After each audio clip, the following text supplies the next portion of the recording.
Hi guys, তো নতুন video নিয়ে তোমাদের সামনে চলে এসেছি। কে কেমন আছো অবশ্যই কমেন্টে জানাও। আর যেহেতু একটা কথাই বলবো, প্রচুর প্রচুর ইন্টারেস্টিং ভিডিও আসছে আমাদের চ্যানেলে। প্রত্যেকটা চ্যানেল চেক আউট করো, আর কারণ এতটা ইন্টারেস্টিং ভিডিও মিস করলে নিজেরই লস। একদম, তাছাড়াও এখন ব্লগ কিন্তু চলে তো এসেছে। অবশ্যই এই ব্লগ চ্যানেলটা তোমার প্লিজ সাবস্ক্রাইব করে দাও। ফার্স্ট লিংকে একটু দেখে নিও যে আমরা ব্লগে হ্যাঁ, কি তো করি। আস্তে আস্তে ভালো ভালো ব্লগিং ভিডিও আসবে, যেহেতু বুঝতেই কন্টেন্ট পারছো আসবে অনেক সুন্দর সুন্দর সুন্দর। সুন্দর, যেহেতু সাবস্ক্রাইব করে রেখো। একদম। তো অবশ্যই আজকের ভিডিওর টাইটেলটি হলো মুসলিম জাতির পিতার 4014, মানে 4000, মানে বুঝতে পারছো 14 বছর, 14 বছর মানে 4000, মানে ভাবলে কেমন লাগে। আগে অবিশ্বাস্য ইতিহাস, তা বুঝতেই পারছো। এতদিন পুরনো হাই সাব ইতিহাস। 4000 বছর, 4000 বছর কতগুলো শূন্য বলতো, মানে 100 বছর ভাবলে কত কেমন কিছু লাগে, চেঞ্জ হয়ে আর যায়, তাই না? 4000 সেই আগের মানে স্মৃতি, মানে ইতিহাস। তো অবিশ্বাস্যকারী যে কি ভিডিও অবশ্যই দেখবো, আর মেন ভিডিও তোমার ডিসক্রিপশন বক্সে পেয়ে যাবে, ওখান থেকে তোমরা চেক আউট করতে পারো। তো চলো গাইস, আজকে ভিডিওটি শুরু করা যাক। আজকে থেকে প্রায় 4014 বছর আগের কথা। আজকে থেকে যখন আমরা লেকচার দিচ্ছি, এখন থেকে প্রায় 4014 বছর আগের কথা, মানে প্রায় 4000 বছর আগের কথা। হিসেবটা মেলানো হয়েছে এভাবে যে ঈসা আলিহিসাল্লাম এবং মুহাম্মদ সাল্লাল্লাহু আলাইহি ওয়াসাল্লামের যে উম্মাত, এর মধ্যে ডিস্টেন্স ছিল 570 বছরের মতো। আবার মুহাম্মদ সাল্লাল্লাহু আলাইহি ওয়াসাল্লামের উম্মতের 1444 বছর চলে গেছে, এটা কাউন্ট করা যায়। আর এর আগে ঈসা আলাইহিসসালাম থেকে ইব্রাহিম আলাইহিসসালামের ডিস্টেন্সটা হচ্ছে 2000 বছর। এই ক্যালকুলেশন করলে বোঝা যাচ্ছে যে প্রায় 4000 বছর আগের কথা, বুঝতে পারছি, বা 4014 বছর আগের কথা। গল্প শুনতে আমাদের ভালো লাগে তো নাকি? একদম, গল্পের মাধ্যমে অনেক কিছু জানা যায়। আজকে গল্পটা কিন্তু একটু ইউনিক। আজকে থেকে প্রায় 4014 বছর আগের কথা। একটা চমৎকার সভ্যতা ছিল, ঐতিহাসিক সভ্যতা, তার নাম ছিল ব্যাবিলন। এটা ইরাকে ছিল, সেখানে বাবেল নাম একটা শহর ছিল। আমরা অনেকে জানি না যে বর্তমান বাগদাদ হচ্ছে সেই বাবেল নগর। বর্তমান বাগদাদ হচ্ছে সেই বাবেল নগরী। আর বাবেল সম্পর্কে আল কোরআনে কিন্তু আয়াত আছে। আল কোরআন এমন একটা কিতাব, বিস্ময়কর কিতাব, যেখানে সবকিছুই নাজিল করা হয়েছে। তো আল্লাহ পাক সূরা কাহফে তো বলেছেন, ওয়ালাকাদ সাররাফনা ফি হাযাল কুরআন লিন-নাসি মিন কুল্লি মাসাল। আমি এই কোরআনে মানব জাতির জন্য প্রত্যেকটা বিষয়কেই ব্যাখ্যা করেছি। ওয়া নাযালনা আলাইকাল কিতাবা তিবয়ানান লিকুল্লি শাই। হে নবী, আমি আপনার প্রতি এমন একটা কিতাব নাজিল করেছি যেটা তিবয়ানান লিকুল্লি শাই, প্রত্যেকটা বিষয়কে ব্যাখ্যা করে। যারা আহলে কোরআন, ভ্রান্ত আকীদার অনুসারী, তারা কিন্তু এই আয়াত থেকেই দলিল পেশ করে যে কোরআন তো তিবয়ানান লিকুল্লি শাই, প্রত্যেকটা বিষয়ের ব্যাখ্যা। তার নতুন করে হাদিসের কি প্রয়োজন আছে? এটা আমাদের আলোচনার টপিক না, আমরা ওদিকে যাচ্ছি না। তো আল্লাহ পাক কোরআনে কিন্তু বাবেল নগরীর কথা বলেছেন। সূরাতুল বাকারার 101, 2 আয়াতগুলোতে আছে। এই বাবেল নগরী তৎকালীন সময় জাদুবিদ্যার একটা আকড়া ছিল আর কি। জাদুবিদ্যা। এর আগে আমরা জানি সুলাইমান আলাইহিসসালামের সময় ওই হারুত আর মারুত দুজন ফেরেশতাকে দিয়ে মানুষকে পরীক্ষা করা হয়েছিল। এই ঘটনাটা সূরা বাকারার 101, 2 আয়াতগুলোর মধ্যে আছে, দেখে নিয়েন। আমি রেফারেন্সগুলো বলে দিলাম। এখানে এই বাবেল নগরীর কথাটা আছে, ঠিক আছে? তো এই নগরীতে প্রায় 4014 বছর আগে একটা ফুটফুটে সুন্দর শিশু জন্ম নেয়। দেখতে খুবই সুন্দর, অমায়িক, দেখলেই মানে মন কেড়ে নেওয়ার মতো সুন্দর। এমন কিছু বাচ্চা থাকে কিন্তু দেখলে আদর করতে ইচ্ছা করে, মন কেড়ে নেওয়ার মতো, ইউনিক, সবার চেয়ে আলাদা। এবং জন্ম নিয়েছে সে এমন একটা পরিবারে, যেই পরিবার তৎকালীন সময়কার যে জালেম শাসক নমরুদ, তার প্রধান পুরোহিত, তার নাম আজার। তৎকালীন বাবেলের শাসনকর্তার নাম হচ্ছে নমরুদ এবং তার প্রধান পুরোহিতের নাম আজার। তার ঘরেই জন্ম নিয়েছেন এই তাওহীদের শেকর ইব্রাহিম আলাইহিস সালাম। আল্লাহ পাকের কি মানে আল্লাহ পাক কি না করতে পারে। যেখানেই সবই আবু সম্ভব। জেহেল সেখানেই মুহাম্মদ সাল্লাল্লাহু আলাইহি ওয়াসাল্লামের জন্ম হয়, যেখানেই নমরুদ সেখানেই ইব্রাহিমের মতো মানুষ আসেন, যেখানেই ফেরাউন সেখানে আবার মূসা আসেন। মূসাকে আল্লাহ রাব্বুল আলামিন ফেরাউনের ঘরেই মানুষ করলেন, হ্যাঁ, এই ইব্রাহিম ঘটনাটা আলাইহিস সালামকে শুনেছিলাম আল্লাহ আমি। পাক আজারের ঘরেই মানুষ করলেন। কি এমন? আজকে আমরা দেখি এরকম সিটি অফ আখিরুজ্জামানে কিছু কিছু দিনী বোন চেহারা না দেখানোর জন্য আন্দোলন করছে। চিন্তা করতে পারেন, যেখানে যত বেশি জাহেলিয়াত সেখানে তত পাক্কা মুসল্লি জন্ম নেবে, মুমিন জন্ম নেবে ইনশাআল্লাহ। যেখানে যত বেশি জাহেলিয়াত সেখানে তত শক্তিশালী মুমিনদের জন্ম হবে ইনশাআল্লাহ। বাহ। তো এখন তৎকালীন নমরুদ যে সভ্যতার অধিবাসী ছিল, এই সভ্যতাটাকে আমরা বলি কালাডীয় সভ্যতা। এটাকে কালাদীয় সভ্যতা বলা হয়। এটা মূলত জাদুর জন্য একটু বিখ্যাত ছিল, যেটা রেফারেন্স আমি দিলাম সুলাইমান আলাইহিস সালামের যুগ থেকে। এখানে আজারের ঘরে জন্ম নিয়েছেন আমাদের নবীগণের পিতা, মুসলিম জাতির পিতা ইব্রাহিম আলাইহিস সালাম। সুবহানাল্লাহ। বলা বাহুল্য যে নমরুদ কিন্তু 400 বছর বেঁচে ছিল। 400 বছর হায়াত পাওয়ার পরে সে মনে করছিল যে সে কখনো মারা যাবে না। এরপরেই সে নিজেকে খোদা দাবি করা শুরু করেছে আর কি। দাজ্জাল এই বাচ্চা ছেলেটা বড় হতে লাগলো। যারা সমাজকে পরিবর্তন করে তারা কিন্তু সমাজের স্রোতে গা ভাসায় না। নবী সাল্লাল্লাহু আলাইহি ওয়াসাল্লামের জন্মটা একটু মিলাই এটার সাথে। আমাদের নবীও ঠিক এরকমই একটা সমাজে জন্ম নিয়েছে। ইব্রাহিম আলাইহিস সালাম যেমন জন্ম নিয়েছেন শিরকে ভরা সমাজে, চতুর্দিকে মূর্তি পূজা হচ্ছে, ইভেন তার বাসায় তার বাবা হচ্ছে মূর্তি পূজারীদের সর্দার, তার ঘরে তিনি জন্ম নিয়েছেন।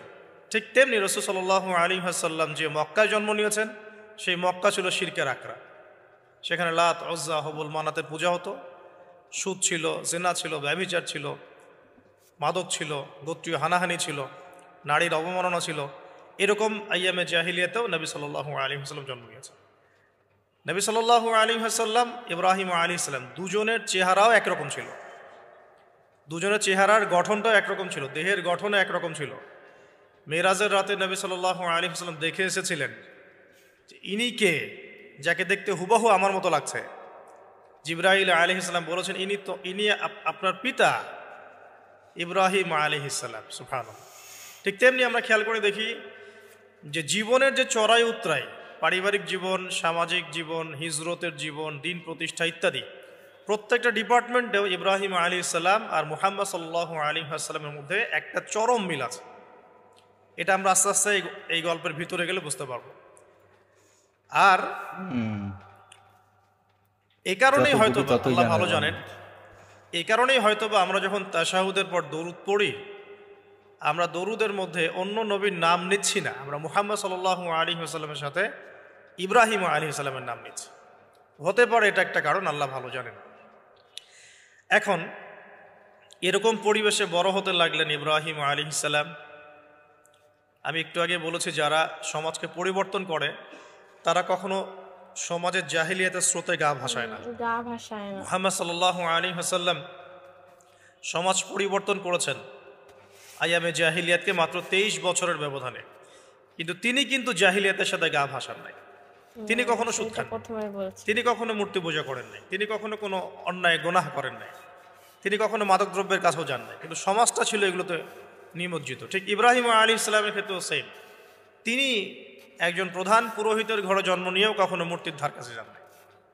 বরং একটু যখন বড় হচ্ছেন, একটু বড় বলতে ম্যাচিউরড, আমাদের টিকটক প্রজন্মের মতো না, এরা 20-30 বছর হয়ে গেল ম্যাচিউরড হয় না, বুদ্ধি প্রতিবন্ধী, বিকলাঙ্গ। ইভেন ইদানিং আমাদের মেয়েরা ছেলে হচ্ছে আর কি, আমাদের নারীরা এখন পুরুষত্ব দেখাচ্ছে, আর আমরা পুরুষেরা ফেসবুকে একটা স্ট্যাটাস দিয়ে ক্ষান্ত হয়ে থাকি। এটুকু আমাদের দায়িত্ব উম্মার প্রতি। আর এখানে আমরা দক্ষতা অর্জন করেছি অনেক, আমরা সবাই কিবোর্ড মুজাহিদ, আমরা এটা মনে করি। এটাই যুদ্ধ, এটাই জিহাদ। আর নারীরা মাঠে যুদ্ধ করছে এখন সম্ভ্রমের জন্য, অধিকারের জন্য ইত্যাদি। ফ্যামিলিস্ট রেভলিউশনের দিকে তাকালেও তাই দেখা যায়। ছেলেরা এখন বেকার হয়ে যাচ্ছে, কিন্তু মেয়েরা স্বাবলম্বী হচ্ছে। তারা দিনদার নয়, এই মেয়েগুলো দিনদার নয়, কিন্তু জীবনে প্রতিষ্ঠিত হওয়ার জন্য লড়ছে, চ্যালেঞ্জ গ্রহণ করেছে। এটা ছেলেদের উচিত ছিল। তা আজারের ঘরে জন্ম নেওয়া সেই ইব্রাহিম কিন্তু চ্যালেঞ্জ গ্রহণকারী একটা ছেলে। সে এখন তার পিতাকে বলছে, কি বলছেন আমরা একটু কোরআনের ভাষা শুনি। আল্লাহ রাব্বুল আলামিন বলছেন, সূরা মারিয়ামের মধ্যে এসেছে ঘটনাটা 41 থেকে 45 নম্বর আয়াতের মধ্যে। আল্লাহ পাক বলছেন, ওয়াজকুর ফিল কিতাবি ইব্রাহিম বা'দা আউযু বিল্লাহি মিনাশ শাইতানির রাজীম। হে নবী মুহাম্মদ সাল্লাল্লাহু আলাইহি ওয়াসাল্লাম, আপনি এই কিতাবে ইব্রাহিমের ঘটনা বর্ণনা করুন। ইয ক্বালা লিআবিহি, যখন ইব্রাহিম তার বাবাকে বললেন, তার বাবা মানে আজারকে বললেন, ইয়া আবাতি, হে আমার বাবা, লিমা তা'বুদু, তুমি কেন ইবাদত করো এমন সত্তার, মা লা ইয়াসমাউ, যে শুনতে পারে না, ওয়ালা ইউবসিরু, দেখতেও পারে না, ওয়ালা ইউগনি আনকা শাইআ, তোমার কোনো উপকার করতে পারে না। একটা ছেলে যার বয়স হবে 15 থেকে 20 হয়তো বা হাইয়েস্ট, তার কাছে কি এমন জ্ঞান আসলো যে সে তার বাবাকে এখন চ্যালেঞ্জ করছে, তার জ্ঞানতাত্ত্বিক যুদ্ধ শুরু হলো, আদর্শিক যুদ্ধ শুরু হলো বাবার সাথে। হে আমার বাবা, আপনি কেন এমন সত্তার ইবাদত করছেন যে শুনতেও পারে না, অসারতা দেখিয়ে দেওয়া হচ্ছে চোখে আঙ্গুল দিয়ে, দেখতেও পারে না, আপনার তো কোনো উপকারও করতে পারে না, কোনো ক্ষতিও করতে পারে না। ওয়ালাম ইউগনি আনকা শাইআ, ইয়া আবাতি, হে আমার বাবা, ইয়া আবাতি ইন্নী আখাফু আন ইয়ামাসসাকা আযাবুম মিনার রাহমানি ফাতাকুনা লিশ-শাইতানি ওয়ালিয়্যা, হে আমার বাবা, আমি ভয় পাচ্ছি যে আপনার উপরে না আবার আল্লাহ পাকের গজব নেমে আসে এবং আপনি শয়তানের ওলি না হয়ে যান। ওলি মানে কি? বন্ধু, বন্ধু, শয়তানের বন্ধু না হয়ে যান। ইয়া আবাতি ইন্নী ক্বাদ জাআনি মিনাল ইলম মা লাম ইয়াতিকা ফাত্তাবি'নি আহদিকা সিরাতান সাওয়্যা। কি চমৎকার কথা! ছোট্ট ছেলেটা বলছে, হে আমার বাবা, আমার কাছে একটা জ্ঞান আসছে, জ্ঞান, আমার কাছে একটা জ্ঞান এসেছে যেটা তোমার কাছে আসে নাই। ফাত্তাবি'নি, তুমি আমার অনুসরণ করো। আহদিকা, আমি তোমাকে পথ দেখাবো। সিরাতান সাওয়্যা, সহজ সরল পথ দেখাবো তোমাকে। সন্তান বাবাকে নসিহত করছে। দেখো, সন্তান বলছে, আমার কাছে এমন জ্ঞান এসেছে বাবা যেটা তোমার কাছে আসে নাই, তুমি আমাকে ফলো করো, আমার অনুসরণ করো, আমি তোমাকে পথ দেখাবো। বাহ, ইগো প্রবলেম, ইগো। আজকেও যখন কম বয়সী কোনো মানুষ বেশি বয়সের কাউকে দাওয়াত দিতে যাবে, এরকম প্রবলেম ফেস করতে হবে। তার বাবা কি বললো, কেন ফেস করতে হবে আল্লাহ পাক সেটাও বলেছেন সূরা বাকারা। এটা এই সূরাটা সূরা বাকারায় বলেছে, ওয়া ইযা কিলা লাহু ইত্তাকিল্লাহ, কিছু মানুষ আছে যাদেরকে যদি বলা হয় আল্লাহকে ভয় করুন, আখাযাতহুল ইজ্জাতু বিল ইসম, তাদের প্রেস্টিজে লাগে। এক কথায় কি? প্রেস্টিজে লাগে, প্রেস্টিজ নষ্ট হয়। আখাযাতহুল ইজ্জাতু বিল ইসম ফাহাসবুহু জাহান্নাম, আল্লাহ বলেন ওর জন্য জাহান্নামই যথেষ্ট। ওয়াসাআত মাসীরা, কত নিকৃষ্ট সেই আশ্রয়স্থল। তো এখনকার সমাজে এই প্রবলেমটা আপনারা ফেস করবেন। যদি আপনার বয়স কম হয়, আপনার কাছে অনেক জ্ঞান থাকলেও মানুষ সমাজের নিতে যাবে না। আপনি ক্রিপ্টোকারেন্সি নিয়ে কথা বলছেন, এক শ্রেণীর ধর্মনেতাই আপনার পিছনে লেগে যাবে। আপনি ইসলামিক রেভলিউশন নিয়ে কথা বলবেন, ইসলাম এস্টাবলিশমেন্ট নিয়ে কথা বলবেন, ইউনিটি নিয়ে কথা বলবেন, উম্মার করণীয় নিয়ে কথা বলবেন।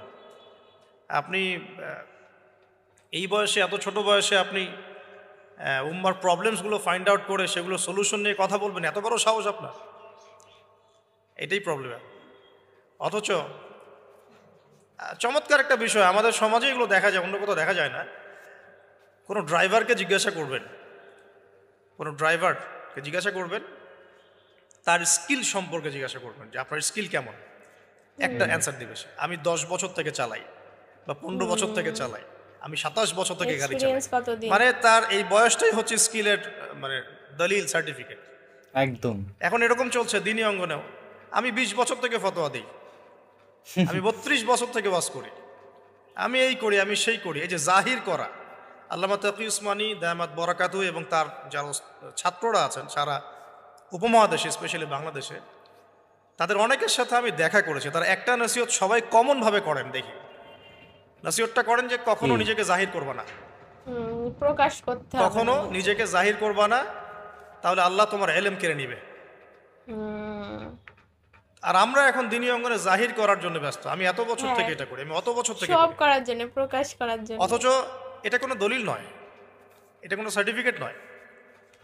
এত বছর থেকে বলার পরেও ভুল হতে পারে, যেটা ভুল হবে সেটা শুধরে নিতে হবে। আর নবী সাল্লাল্লাহু আলাইহি ওয়াসাল্লাম যায়েদ বিন হারেসা রাদিয়াল্লাহু আনহুকে একটা কাফেলা সেনাপতির দায়িত্ব দিয়েছিলেন যখন তার বয়স মাত্র 17 বছর। কত বছর? 17 বছর বয়সী একজন তরুণ সাহাবী যায়েদ ইবনে হারেসা রাদিয়াল্লাহু আনহু, তিনি নেতৃত্ব দিচ্ছেন এমন সাহাবীদের যে সাহাবীরা তার চেয়ে বয়সে অনেক বড়। এমনকি এই অভিযান শেষ হওয়ার আগেই নবী সাল্লাল্লাহু আলাইহি ওয়াসাল্লাম ইন্তেকাল হয়। তার পরবর্তীতে আবু বকর সিদ্দিক রাদিয়াল্লাহু আনহু সেই অভিযান আবার চালানোর চেষ্টা করেন, আবার চালানোর জন্য মনস্থ করেন। তিনি আবার যায়েদ বিন হারেসা রাদিয়াল্লাহু আনহুকেই নেতৃত্ব দেন। এটা নিয়ে ওমর রাদিয়াল্লাহু আনহু তাকে কিছু কথা বলেন যে আপনি যায়েদ বিন হারেসাকে নেতৃত্ব দিচ্ছেন, বয়সে ছোট সাহাবী, তার পিছনে অনেক বড় বড় সাহাবী থাকবে, তারা তো তাকে নাও মানতে পারে, এটা কেমন হয়? বারবার তাকে ভেটো দিচ্ছেন। শেষমেশ আবু বকর সিদ্দিক রাদিয়াল্লাহু আনহু একটু রেগেই বললেন যে ইস্তা'মালাহু রাসূলুল্লাহ ওয়া আনতা তা'মুরুনি আন আনজি'হু, তাকে স্থলাভিষিক্ত করেছে স্বয়ং আল্লাহর রাসূল, আর তুমি এসে আমাকে বলছো আমি তাকে অপসারণ করব। বাহ বাহ বাহ, খুব কথা সুন্দর বললো। কথা বলেছে।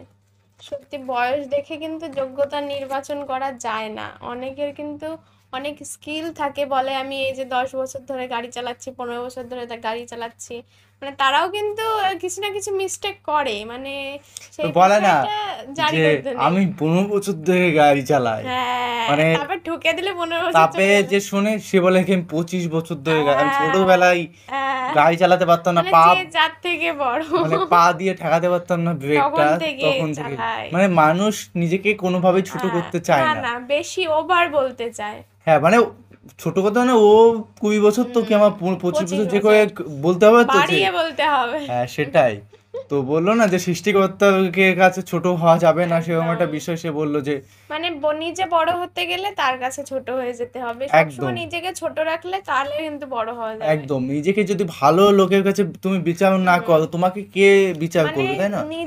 নিজের সমস্ত কিছু যদি প্রকাশ করে দাও তো নিজস্ব বলতে কিছুই থাকে না। একদম। আর বিশেষভাবে কি বলতো, সম্পর্ক বা যে কোনো জিনিস যতটাই তুমি লোকেকে জানাবে ততটাই বেশি ক্ষতি, একদম মানে ক্ষতির থেকে বেশি ক্ষতিই হয়। তো গাইস একটা কথা বলবো, মোহাম্মদ